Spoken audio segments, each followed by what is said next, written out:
Scrappy peeps, Suzanna here today for Spiegelbaum Scraps, and I am here to share with you a process video on how to make that in the top middle square there, a sequins shaker, but instead of using acetate, I am actually going to use tulle. And I thought that with this particular pattern paper from Cocoa Vanilla Studio that it added a really soft finish to the shaker, and I thought it was a great way of being able to incorporate sequins into a softer type layout. So the layout is actually based on a sketch from Scrapbook Generations. It's one of their free downloads, and I knew when I saw this sketch that I wanted to use the Cocoa Vanilla Studio collection More Than Words and incorporate this particular sequins mix into the layout and create this pocket. So basically what I'm doing is I knew that I had that square frame in the Cocoa Vanilla Studio collection, and I knew that that was going to be the basis for my squares. Now the Scrapbook Generations sketches do come with particular sizes, but I didn't want to go with that size necessarily because I knew that I wanted all of the squares to be uniform and that I wanted to use that frame, and that frame was going to be the shaker.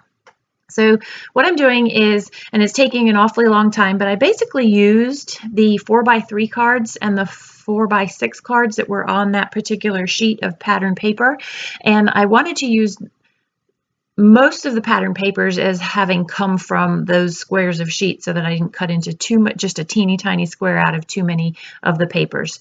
So what I'm trying to do is I'm trying to find an arrangement of those 9 squares that is pleasing to the eye and incorporates a decent amount of patterns, solids, and balance in the colors. So you can see when you look at the layout that the blues, I'm going to call them blues, they're really not quite blue, that the teals or the turquoises, I'm going to call it teal, that the teals create a visual triangle.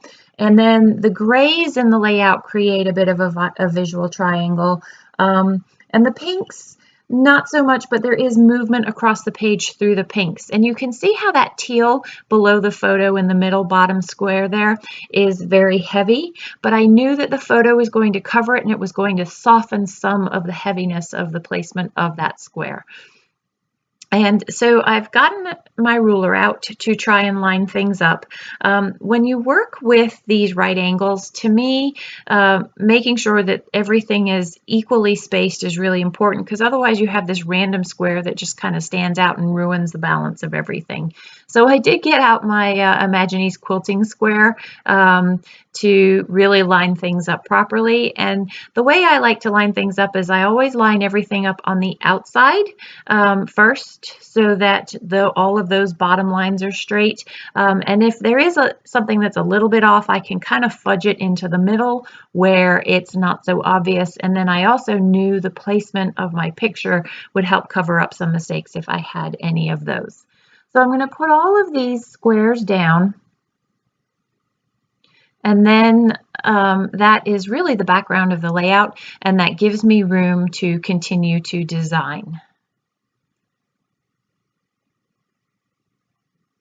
So you can see how I'm lining that up, and I'm just pushing the paper flush to that ruler. Now I could have used my it's not a Tim Holtz ruler. I'm not sure what ruler it is. I could have used my other straight edge with the metal edge on it. However, I really liked that this ruler had I'm going to call it a thicker depth to it that allowed me to butt the paper up to it and really line this up. So to make the shaker, I've just got some tulle. It's from the bridal section in Michael's. And I'm going back into the frame with this double-sided tape and remove the backing, and then stick the tulle directly to that. So that creates the window, and it's a fine enough tulle that the sequence that's there is not going to push through to the other side, and it still allows you to really see the nice shimmer of the sequence, and it doesn't compete with the shimmer of the acetate, which is what I often find happens. I also find that it's a much looser cover to that window, to that shaker window, and so you get much more shaking of the shaker than you would if you were to use acetate. I've got the layout in my hand right now, and you can probably hear me shaking it, which I don't find that I get when I'm using the acetate windows. And so then I'm going to put another layer of the double-sided tape on top of the tulle, and I'm sorry, I'm not going to put another, yeah, I am going to put another layer. That's what I'm doing, is I'm putting another layer because I've now got to stick that down to the paper. So I put the sequins directly onto the paper where I want it to go under that window, and that is the Spiegel Mom Scraps Tropical Breeze sequins mix, and I thought it matched perfectly with this Cocoa Vanilla Studio collection. So you can see where I'm putting down the additional double-sided tape. I'm going to pull off that extra backing layer and then set that down plop right on top of the sequins for that little shaker there. Just like that. So it's perfectly lined up, and there you go. There's that sequin shaker. Isn't that beautiful? And it's kind of got a softer look that goes really nicely with the papers. So there is the foundation of the layout. Now it's just time to build layers, add embellishments, and have fun. So that is not part of the collection. That is some really old studio calico, but I knew I needed some more blue or teal or aqua or whatever you want to call it. And so that is why I incorporated that into there. I also really wanted to have a bit of a shelf to rest the title on, and I knew that I was going to use letter stickers that didn't go with the collection as well, and so that needed something to nestle on as well. So I decided to convert the picture to black and white because I just felt that the black and white would be showcased better on this pattern paper.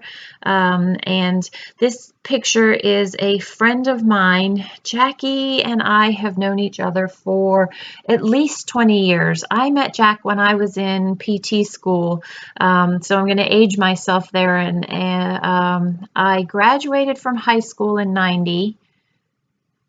And I started PT school my third year into college. So it would have been 1994, and I had finished my first year of classes. So I probably met her in 1994. Yeah, so she and I have known each other a long, long time. And Jack was out here in Virginia visiting and called me and said, hey, can we get together? So I have not seen her in a super long time, and it was just great to catch up and pick up right where we left off. What I've got in my hand here is just some thread. It's just some pink thread, and I put it under the butterfly. I really like thread balls, as I call them. Those of you who know me know that that's what they are underneath butterflies, because to me they're kind of like that movement of a butterfly, and that's why I like to stick them there. Sometimes they go under flowers, but on this particular layout it's going to go under that chipboard butterfly. So I'm going to adhere this picture of Jackie and I down, and then I'm just going to build those other layers. I have a trio of flowers that move from the title to the photo down to the other bottom side of that photo. That gray spot there, it's the middle of the right-hand column that I am going to journal into. And so I put that blue label on that bottom right square because I felt that I created that blue visual triangle. So the top left corner comes down to the flower in the photo and then over to the right over there, and that's how I create that blue visual triangle in there. And you do get some of that blue in the arrow that is to the top right. However, most of that gets covered by this big old chipboard hello here, which is going to be part of the title, which will say hello, and I'm going to get some other letters that just says friend. My original plan had actually been to write hello long lost friend, only she wasn't lost, so I had to get rid of the lost, and I also didn't really have room for that, and that's why the title became hello friend. So this, my friends, is my layout for Spiegel Mom Scraps. I'm just going to adhere a couple of other things down and finish the title. If you are interested in some sequins and you use the code Suzanna with a Z, so SUZANNA 15, you can get 15% off your entire purchase.